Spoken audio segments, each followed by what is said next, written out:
नमस्कार, मैं हूं सिद्धार्थ प्रकाश। क्या ट्रंप और पुतिन ने मिलकर कोई ऐसा प्लान तैयार कर लिया है जिससे यूक्रेन का अस्तित्व खतरे में पड़ सकता है?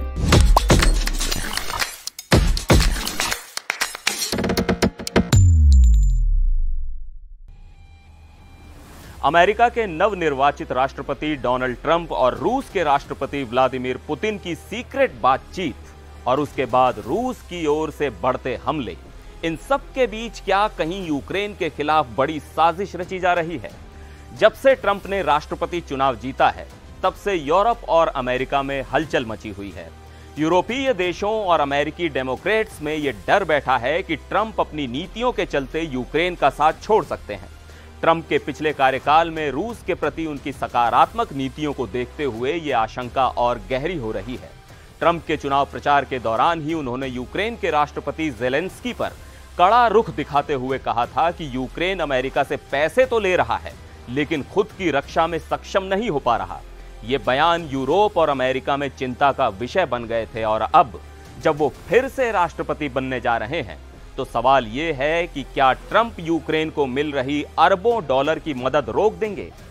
10 नवंबर को ट्रंप और पुतिन की फोन पर बातचीत हुई और इस बातचीत के तुरंत बाद रूस ने यूक्रेन पर अपने हमले तेज कर दिए।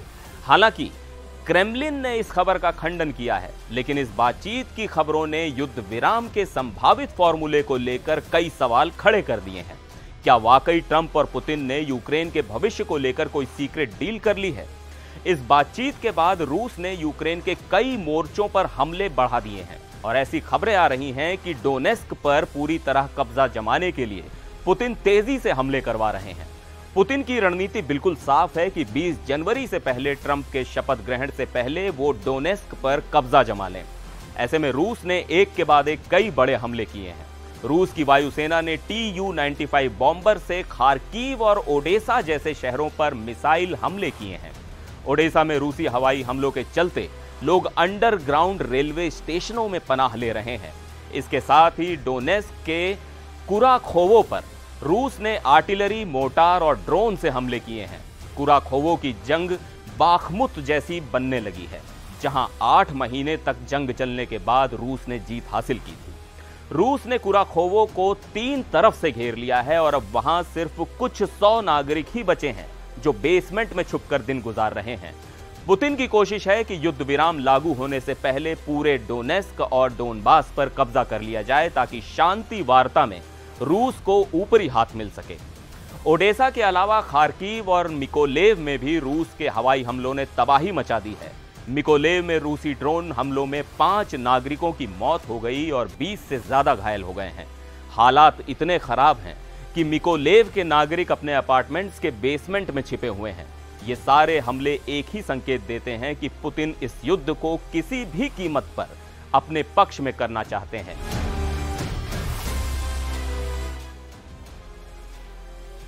जेपोरिजिया में रूस के हमलों में 1 नागरिक की मौत और 20 घायल हो गए हैं। वहां हर तरफ तबाही का मंजर है।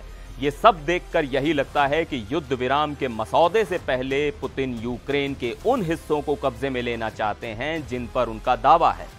ट्रंप और पुतिन की बातचीत के बाद ये कयास लगाए जा रहे हैं कि क्या युद्ध विराम का कोई ब्लूप्रिंट तैयार किया जा चुका है। अगर ट्रंप यूक्रेन को मदद देने में कटौती करते हैं तो इसका सीधा असर यूक्रेन की जमीनी लड़ाई पर पड़ेगा।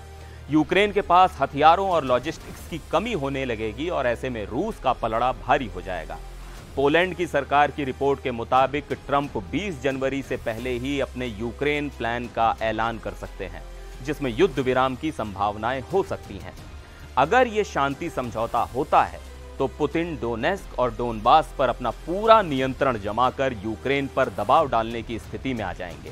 अब यहां पर बाइडेन प्रशासन की चिंताएं भी बढ़ गई हैं। 13 नवंबर को बाइडेन और ट्रंप की मुलाकात होनी है। बाइडेन इस मीटिंग में ट्रंप से यूक्रेन को दी जा रही मदद जारी रखने का मुद्दा उठाएंगे। बाइडेन का मानना है कि अगर यूक्रेन की मदद रोकी गई तो इससे नाटो में अस्थिरता बढ़ सकती है और यूरोप में भी हालात बिगड़ सकते हैं। बाइडेन चाहते हैं कि कांग्रेस को भी इस मामले में राजी किया जाए ताकि यूक्रेन की मदद जारी रहे, लेकिन ट्रंप अपने पुराने बयानों के चलते शायद ही इस मामले में आसानी से समझौता करेंगे। अगर ट्रंप और पुतिन की ये सीक्रेट डील होती है तो इसका असर केवल यूक्रेन पर ही नहीं बल्कि पूरी ग्लोबल पॉलिटिक्स पर पड़ेगा। यूक्रेन को मिलने वाली आर्थिक और सैन्य मदद बंद होते ही उसकी रक्षा की क्षमता कमजोर पड़ जाएगी। ऐसे में रूस का पलड़ा भारी होगा और वो यूक्रेन को अपने हिसाब से घुटने टेकने पर मजबूर कर सकता है। नाटो के यूरोपीय देश इस स्थिति से चिंतित हैं, क्योंकि यूक्रेन में बढ़ता रूसी दबाव यूरोप में अस्थिरता का कारण बन सकता है। अब देखने वाली बात यह होगी कि क्या ट्रंप अपनी शपथ से पहले यूक्रेन पर अपनी स्थिति साफ करते हैं और पुतिन की इस युद्ध नीति का क्या नतीजा निकलता है। तो क्या वाकई ट्रंप और पुतिन के बीच कोई ऐसी डील है जो यूक्रेन को कमजोर करने का प्लान बना रही है? क्या बाइडेन प्रशासन यूक्रेन की मदद को जारी रखने में सफल होगा? इन सभी सवालों के जवाब समय के साथ ही मिलेंगे। हम इस पूरे घटनाक्रम पर नजर बनाए रखेंगे और आपको हर अपडेट पहुंचाते रहेंगे। बने रहिए एनडीटीवी इंडिया के साथ। नमस्कार।